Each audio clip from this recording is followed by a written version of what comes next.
Hello,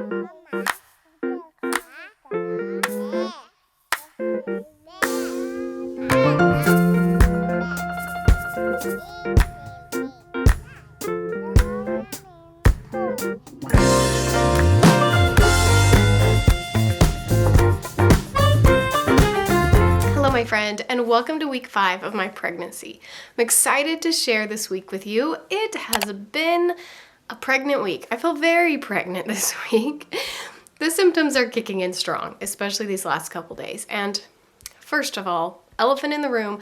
I know my lighting is terrible and there's this weird bright thing there. I filmed this earlier today when lighting was perfect and beautiful, but then I went to edit it and my microphone was not working and it sounded all terrible. So here we are again.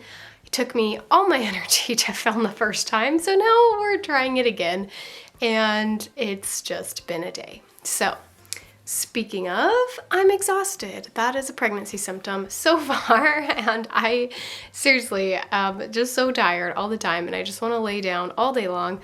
Luckily, my other 2 children, if you're new here, I have 2 other children, a 3-year-old and an 18-month-old, and they are very independent, and they love to just play while I lay there. So that's pretty much what we've been doing recently, is I've been laying on the couch or on my daughter's bed while the kids play around me, and I supervise that they're safe, but they kind of just play on their own, and it works out quite nicely. But I've definitely been very tired, like achy, fatigued wise, but then also just so sleepy. I've just been super sleepy and wanting to sleep all the time.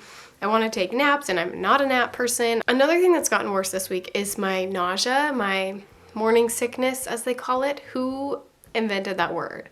Does anyone know someone who only has it in the morning? I swear it's always an all-day thing, but my nausea seems way worse this time. I actually just watched my 5-week with my last baby, because I didn't update every week with that pregnancy as well, and I think I'm out of breath.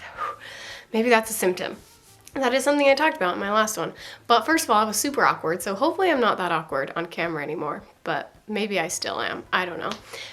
Anyway, the important thing is that I didn't seem to be as nauseous as I am now. It does seem worse this time around, especially the past couple days. I am just so nauseous, and it's been hard to want to eat anything, which is funny because my last update I was having increased appetite, and now it has sunk back down and I'm very nauseous again.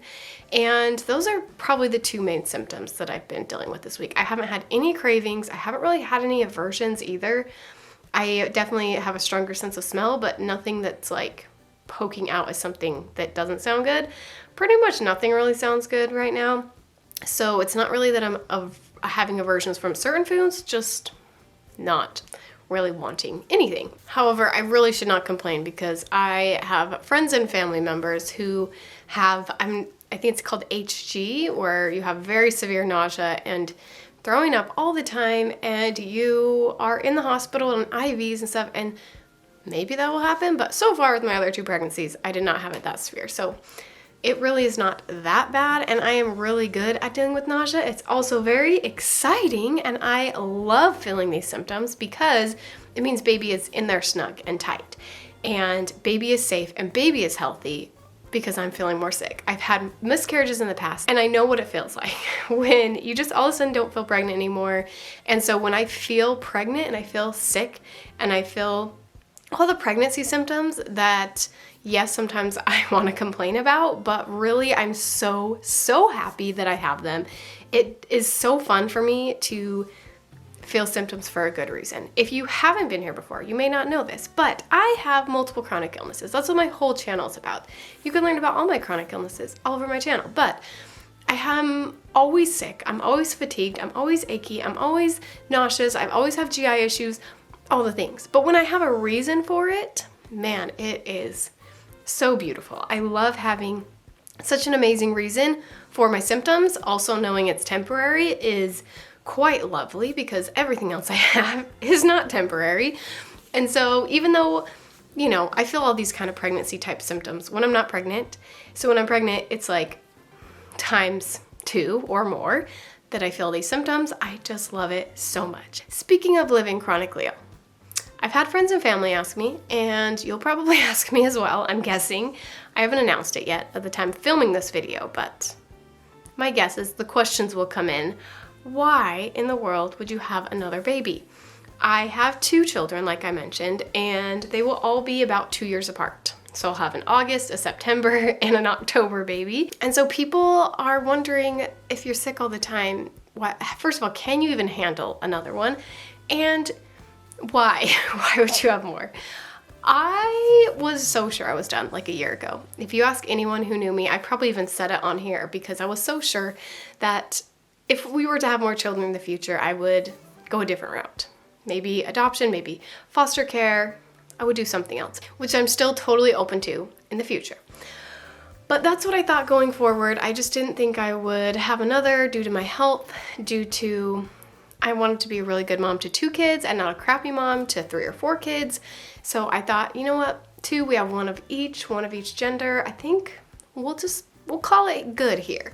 Originally, I always wanted 4 kids. My husband always wanted 3. And then when I was pregnant with my second, I was like, I don't know if I can do another one. But then, fast forward, my son turned a year old, got so much easier. That first year it's a lot of work. And I stopped nursing. I had my body back. I was feeling really good. I had been doing certain treatments. I've been helping my chronic illnesses. And although they're not gone, I'm definitely seeing improvements. And then I talked about this in my How I Got Pregnant video. I will link that down below for the full details.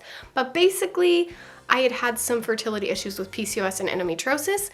And my PCOS, I think it was gone. Like seriously, I just felt so much better. So for the details, again, watch that video. But I was like, maybe I don't want to waste this fertility that I have now. I just knew I'd be able to get pregnant easy. And on top of that, my endometriosis was slowly coming back, and every month was getting more and more painful and awful, and I was getting really, really sick from my periods. And honestly, I was more scared for another period than I was to get pregnant again. So I got my gallbladder out a couple months ago because I knew for sure if I was gonna have another baby, I did not want to have my gallbladder because it got way worse with my pregnancy. So I got that taken out 2 months ago, and then only 2 months later, we are pregnant with baby number 3. So the main reason is just because I'm obsessed with my children. And I love them so much. I just thought I wanted another one, okay? That's the only reason. I wanted more, and I love my children, and so why not have one more? Another thing people have been asking me is why not wait longer? Why are you having them so close together? You could wait longer, and then your kids would be in school by the time you had another one, and it might be a lot easier because you only have 1 young child instead of 3. But many personal reasons. I just wanted my kids close together. No good reason for that. Just that's how I've always wanted my family. Some people are opposite, which is great. Do what's best for you. This is just something I personally wanted, as well as I knew that my endometriosis was getting worse every month, and the longer I went, I thought the harder it would be to get pregnant, as well as I'd probably have to get surgery again, and my periods were awful, and I hated them, and I didn't want to deal with them anymore. So if I was pregnant, then I could have 2 more years of not having those and deal with that when it comes. So because of those reasons, I just wanted my kids close in age, and all of that with my endometriosis, I thought, why not try now and see what happens? If for some reason I can't get pregnant, then cool, we have plan B anyway, and it'd be no big deal. But I did, and it happened. And then the last kind of main thing people ask is, do I really think I can do this? Yes, I do. I think anything that is that important to you, you can do. And yes, I have multiple chronic illnesses, and I'm sick a lot, but literally every mom on the planet has something really hard that they are challenged with. And they are trying to raise their children in whatever circumstance they have, whether they're lacking sufficient funds, or maybe they are trying to work a full-time job and be a mom, or maybe they are trying to homeschool, or maybe they want a big family, or maybe they're having pressure from people around them. Everybody has their thing, right? And if I'm gonna let my chronic illnesses stop me from living the life I want to live. Now, if it was unhealthy for my babies, that'd be a different story. I would grow my family a different way. But for my chronic illnesses, it's healthy for my babies to be in my womb. It's not harming them as long as I'm monitoring a few things and increasing a few vitamins and minerals and things. So as long as my babies are safe and healthy, right? And I've had 2 healthy children, it's been great. But after the baby comes, yeah, can I handle it? Yes, I can, because my kids mean so much to me that I'm gonna do anything I can to take care of them. Like, they are number one. And if all I ever do in my life is be a mom, that's a pretty amazing life. If all my energy for the rest of my life is given to these children, that's the best way to spend my energy. So yes, I think I can do it.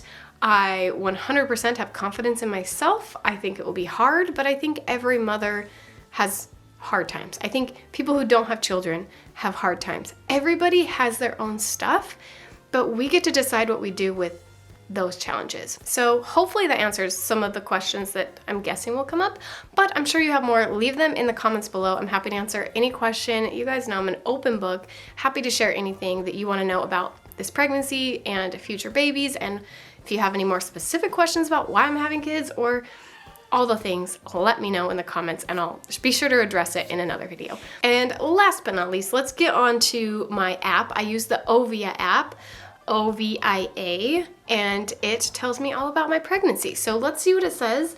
This is what it says my little baby looks like right now. It is the size of a peppercorn. I say it because I don't know if it's a boy or a girl yet. We will find that out later. I thought I could wait, but I think I'm gonna find out.